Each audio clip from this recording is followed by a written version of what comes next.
ඔයාට ඇහිලා තියෙනවද? කවුරු හරි දියුණු වෙනවා දැක්කම මිනිස්සු කියනවා ෂා ඌ නම් මාර ලකීනේ කරන වැඩේ හරියනවනේ. මිනිහට නම් මාර වාසනාවක් තියෙන්නේ. මෙන්න මේ වගේ දේවල්. ඉතින් දවසක් මට මේ ගැන ලොකු කුතුහලයක් ආවා. වාසනාවන්ත මිනිස්සුන්ට විතරද දියුණු වෙන්න පුළුවන්? මම මේක ගැන ටිකක් ගැඹුරෙන් හොයන්න ගත්තා. ඉතින් එතකොට මට හම්බුණා චරිත 4ක්. මෙයාලා ගැන දැනගත්තම ඔයාටත් තේරෙයි දියුණුන හැම මිනිස්සෙක්ම ඇත්තටම ලකීද කියලා. ඉතින් ඔයා හිතනවා නම් ඔයාට වරදින්නෙත් ඔයා අන්ලකේ නිසා කියලා ඔයා මේ වීඩියෝ එක අනිවාර්යයෙන්ම බලන්න ඕනේ. අපි හැමෝම ආසයි දේවල් ලේසියෙන් ලැබෙනවා නේද? ඉතින් කවුරු හරි සාර්ථක වුණාම අපි දකින්නේ ඒ කෙනාට ලැබෙන දේවල්නේ. ඒ මිනිස්සයා ඒ දේවල් ලබා ගන්න උන මහන්සිය අපි දන්නේ නැහනේ. ඉතින් අපි හිතනවා එයාට ඒ දේවල් ලැබෙන්නේ වාසනාවට කියලා. එහෙම නේද? ඒ වුණාට වාසනාවයි සාර්ථකත්වයයි අතරේ කිසිම සම්බන්ධයක් නැහැ. කොහොමද මං එහෙම කියන්නේ? හරි එන්නකෝ මං ඔයාට කියන්නම් මේ මුළු ලෝකෙම ප්‍රසිද්ධ 4 දෙනෙක්ගේ ජීවිත කතා. ඊට පස්සේ ඔයාම තීරණය කරන්න මෙයාලගේ කතාවල වාසනාව කියලා එකක් තියෙනවද කියලා. හැබැයි මේක බලලි වරුණාට පස්සෙත් ඔයා වාසනාව ගැන විශ්වාස කරනවා නම් අනිවාර්යෙන්ම කමෙන්ට් එකක් දාගෙන යන්න. ඔයා රොනාල්ඩෝ දන්නව නේද? එයා 2022 දී අල් නසර් ක්ලබ් එකට ජොයින් වුණා මතකයිද? එයාට ඒකෙන් හැම විනාඩියටම රුපියල් 1,65,000ක් ගෙවනවා කියලා ඔයා දැනගෙන හිටියද? ෂා එයා නම් මාර ලකී නේද? මොකක් ලකී? අපි බලමුකෝ මෙයා ඇත්තටම ලකීද කියලා. මෙයා ඉපදෙන්නේ පෘතුගාලයේ පුංචි ගමක දුප්පත් පවුලක. එයා කියන විදිහට එයාගේ තාත්තා බීමට ඇබ්බැහි වුණ කෙනෙක්. එයාලට කන්න බොන්නවත් හරියට කෑමක් තිබිලා නැහැ. හැබැයි එයාට එක දෙයක් නම් කිසිම අඩුවක් නැතුව තිබිලා තියෙනවා. ඒ තමයි කිසිම දෙයකට නවත්තන්න බැරි අරමුණ. ඉතින් මේ හැමෝම දන්න සුපිරි තරුව එයාගේ ජීවිතේ පටන් අරගෙන තියෙන්නේ ඔයා දැන් ඉන්නවටත් වඩා පහළ තැනකින් නේද? ඉතින් මේ තරුණයාට හැම දෙයකටම වඩා වටින ආසාවල් දෙකක් තියෙනවා. ඒ තමයි දරිද්‍රතාවයෙන් මිදෙන එක, ඒ වගේම හොඳ ෆුට්බෝල් ක්‍රීඩකයෙක් වෙන එක. ඒත් ඉතින් හීන මවන එක නම් ලේසි. ඒවා හැබෑ කරගන්න එකනේ අමාරු. හැබැයි මෙයාට තිබුණා හුඟක් අයට නැති වටින ගුණාංගයක්. ඒ තමයි කැපවීම. ඉතින් මුල් කාලේ හැමෝම මෙයාව විශ්වාස කරාද? මෙයාට මේක කරන්න පුළුවන් වෙයි කියලා කවුරුම හරි හිතන්නේ නැද්ද? නෑ. එයාට සමාජයෙන් ලැබුණ එකම දේ තමයි ප්‍රතික්ෂේප වීම. ඔයා කෙට්ටුයි. ඔයාට මේක බෑ. ඔයා ශක්තිමත් මදි.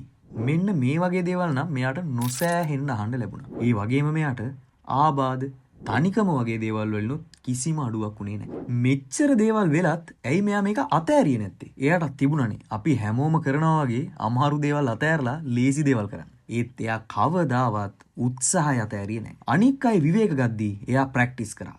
අනිත් අය විනෝද වෙද්දී එයා තවත් ප්‍රැක්ටිස් කරා. ඉතින් දක්ෂතාවය විතරක් තිබුණම ඇතිද? නැහැ. දක්ෂතාවය මෙයාගේ උත්සාහය අර්ථවත් කළා. ඉතින් එයා වාසනාවන්තද? නැහැ. එයාගේ ඩිසිප්ලින්ස් වගේම එයාගේ කන්සිස්ටන්සි එක එයාව වෙනම ලෙවල් එකකට ගෙනාවා. එයාගේ උත්සාහය මොනවද එයාට ගෙනල්ලා දුන්නේ? චැම්පියන් ලීග් ටයිටල්ස්, බැලන්ඩියෝස් වගේ මිල කරන්න බැරි දේවල් එයාට ලැබුණා. ඒ වගේම මෙයා අද වෙනකොට ලෝකේ ඉන්න මිල අධිකම ෆුට්බෝල් ක්‍රීඩකයන්ගෙන් කෙනෙක්. ඉතින් මෙයා වාසනාවන්තද? මෙයත් අපි වගේ වාසනාව විශ්වාස කරගෙන මොකුත් නොකර හිටියනම් මේ වගේ දේවල් මෙයාට ලැබෙයිද? මෙයාගේ ප්‍රසිද්ධ කියමනක් තියෙනවා. ඒ තමයි talent without hard work is nothing. ඊළඟට මට හම්බුන චරිතය තමයි මිස්ටර් බීස්ට්. අර ලොකු වාහන, ගෙවල්, දූපත් වගේවා මිනිස්සුන්ට නිකන් දෙන හාදයක්. දන්නව නේද? ගිය අවුරුද්දේ යා YouTube එකෙන් විතරක් ඩොලර් මිලියන 700ක් විතර හොයලා තියෙනවා. ඒ කියන්නේ ලංකාවට තෙල් නැව් 10ක් විතර ගේන්න පුරුවන් තරම් සල්ලි. මාර ලක් එකක් වගේ නේද පේන්නේ? ඉතින් අපි බලමු මෙයාත් ලකීද කියලා. අපිට දැන් එයා දිහා බලපුවම නම් පේන්නේ එයා එක රැයකින් ප්‍රසිද්ධ වුණා වගේනේ. හැබැයි එයාගේ අරමුණ වෙනුවෙන් එයා මහන්සි වුණ තරම අපි කවුරුවත් හරියට දන්නේ නැහැ. එයා කියන විදිහට එයා අවුරුදු ගාණක් එක channel වල එක ජාතිය වීඩියෝ දාලා තියෙනවා එක views එකක්වත් නැතුව. හිතලා බලන්න. ඔයා නම් එහෙම කරයිද? ඉතින් ඇයි එයා නැවැත්තුවේ නැත්තේ? මොකද එයාට තිබුණා අරමුණක්. ඒක වෙනුවෙන් එයා දවස ගානේ මහන්සි වුණා. එකක් නෑර මැට්‍රික්ස් ඉගෙන ගත්තා. ඒත් එයාට ඇත්තට ඕනි උනේ මොනවද? සල්ලිද?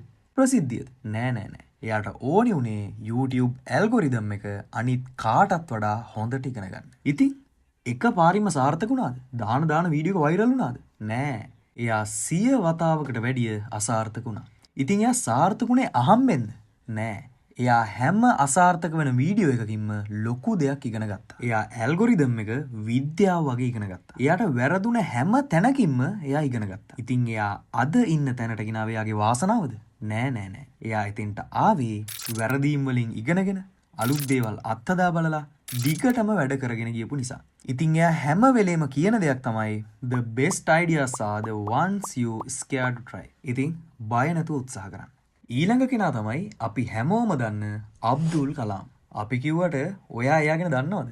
අර වීදි ලාම්පු යට ඉඳන් පාඩම් කරලා විද්‍යාඥයෙක් වෙනකම්ම ඉගෙනගෙන ඉන්දියාවේ 11 වෙනි ජනාධිපති වුණේ. හුඟක් අය එයාට කියන්නේ මිසයිල් මෑන් කියලා. මෙයා ගැන ඩොකියුමෙන්ටරි එකක් ඕන නම් කමෙන්ට් එකක් දාන්න. ඉතින් පාරවල් ගානේ ඉඳන් ඉගෙනගත්ත මේ කොල්ලා රටේ ජනාධිපති වුණේ කොහොමද? ඒකත් පොඩි රටක් නෙමෙයි ඉන්දියාවේ. පාරේ පත්තර විකුණපු පොඩි ළමයා රටේ ජනාධිපති වුණේ වාසනාවටද? නෑ. හැබැයි යාට එක දෙයක් ඕනි වුණා. ඒ තමයි කොහොම හරි තමන්ගේ රට විද්‍යාව පැත්තෙන් ඉස්සරහට අරයි යන්න. ඉතින් මේක ලේසි දෙයක්ද? ලේසි දෙයක් නන් නෙමෙයි. හැබැයි හරිම අර්ථවත් දෙයක්. ඉතින් එයා මාර විදිහට දේවල් උත්සාහ කරා. අලුත් දේවල් උත්සාහ කරා. ඉතින් එයා කරන හැම වැඩේම හරි ගියාද? නෑ. එයාට හුඟක් බැනුම් අහන්න සිද්ධ වුණා. හුඟක් තැන් වලින් විරෝධතා එන්න ගත්තා. කවුරු හරි අලුත් දෙයක් කරනකොට එහෙම වෙන එක සාමාන්‍ය දෙයක් නේ. හැබැයි මෙයා කවදාවත් තමන්ගේ අරමුණ නම් අතෑරියේ නැහැ. ඒ නිසායි අදටත් අපිට එයා ගැන කතා කරන්න දෙයක් ඉතුරු වෙලා තියෙන්නේ. මෙයා වීදි ලාම්පු යට වාසනාව ගැන හිටියනම් කවදාවත් එයාට ඉන්දියාවේ ජනාධිපති නම් වෙන්න ලැබෙන්නේ නැහැ. මම ඊළඟට හොයාගත්ත කැරක්ටර් එක තමයි ජැක්මා. මෙයා ගැන දැනගත්ත දවසේ ඉඳන් ප්‍රතික්ෂේප වීම කියන වචනේ ඇහුණත් මට මතක් වෙන්නේ මෙයාව. එයා එච්චරටම ප්‍රතික්ෂේප වුණාද? ඔව්. ගණන් කරලා බැලුවොත් අවස්ථා 30කට වඩා මෙයා ප්‍රතික්ෂේප වෙලා තියෙනවා. අඩුම තරමේ එයා KFC එකේ ජොබ් ඉන්ටර්විව් එකෙන්වත් පාස් වෙලා නැහැ. ඉතින් හිතන්නකෝ. ඔයා මේ තරම් ප්‍රතික්ෂේප වුණොත් ආයෙ උත්සාහ කරනවද? නැත්තම් අනේ මගේ අවාසනාව කියලා පාඩුවේ ඉන්නවද? හැබැයි මේ ජැක්මා නම් අපි වගේ නෙමෙයි. ප්‍රතික්ෂේප වෙන්න එයා වෙනස් දේවල් උත්සාහ කරා. හැම වෙලේම අලුත් දේවල් හෙව්වා.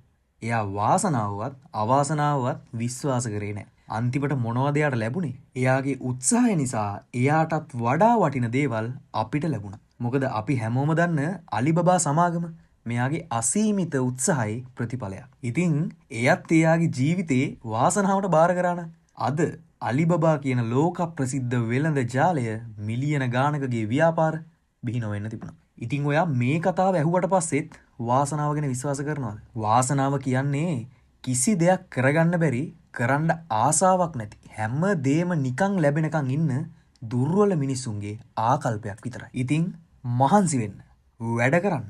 ඔයා ජීවත් වෙන්නේ එකපාරයි. ඒ ජීවිතේ අර්ථවත්ව ගෙවන්න. ඉතින් අමතක නොකර වීඩියෝ එකට ලයික් එකක් දාන්න. ඒ වගේම මේ වගේ වීඩියෝ දිගටම බලන්න channel එක subscribe කරන්න. එහෙනම් ඊළඟ වීඩියෝ එකෙන් හම්බෙමු. ජය වේවා.